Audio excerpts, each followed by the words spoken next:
For more on this, we're joined by Francesco Rizzuto, who's a Professor of European Law at Liverpool John Moores University. Welcome back to the programme, Francesco. Now, it looks like the UK could soon have a new Prime Minister. If Andy Burnham successfully claims number 10, how will his economic policies differ from Keir Starmer's current approach? Good morning. Well, the problems will be the same. How do we generate growth? What kind of relationship are we going to negotiate with the European Union in July and subsequently? What are we going to do about energy costs? How are we going to increase our commitment to defence expenditure? If you like, the fundamentals remain the same.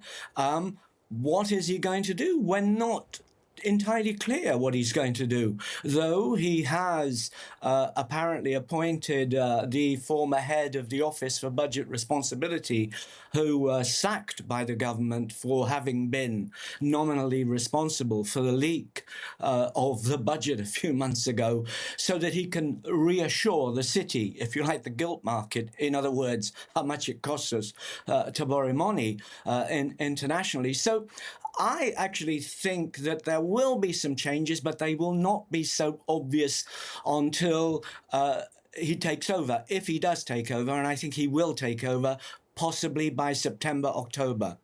Right, and with the pound being labelled the most overvalued G10 currency, how vulnerable are UK export stocks in the coming months? Well, what do we export? We export lots of services, but we don't really make that much anymore. Of course, they will be vulnerable, regardless. If the pound is overvalued, and apparently it is, and it's remained steady. That's the interesting question. Why is the pound overvalued to the extent that it is? Can the government not put pressure on the Bank of England to play around in international markets to get it devalued? But then why would you? If you were a trader in the city, you would want the pound to stay reasonably highly valued because of the money that you'll make on the interest rates that we have to pay. Right, and new data suggests Brexit shaved off 6% of the UK economy. Is the economic cost of this becoming impossible to ignore now?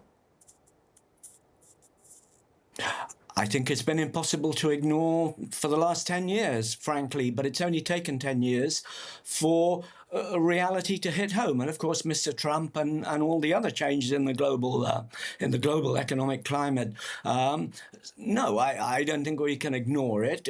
Will Burnham, if he replaces Starmer, have the courage to dump these red lines with the European Union? We're not going to join the European Union. However, there are many intermediate steps that we can take that will ease our relationship, our trading relationship, so that it will be as seamless as possible. So if you like, moving to a position of either Switzerland plus or Norway, where we have access to the single market in the way that we don't really have now because of all the added costs in trading with the European Union. So that nettle has got to be grasped.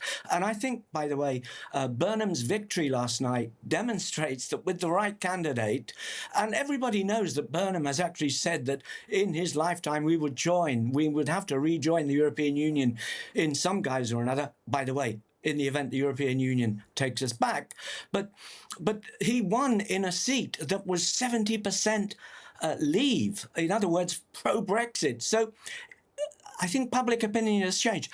Has the political class, has the Labour Party finally realised that they can't really placate the hardcore leavers, but there are many people who voted leave who have changed their mind. So that is crucial. What happens in July is absolutely fundamental, and how we take that forward will also, of course, set the path for this country over the coming years.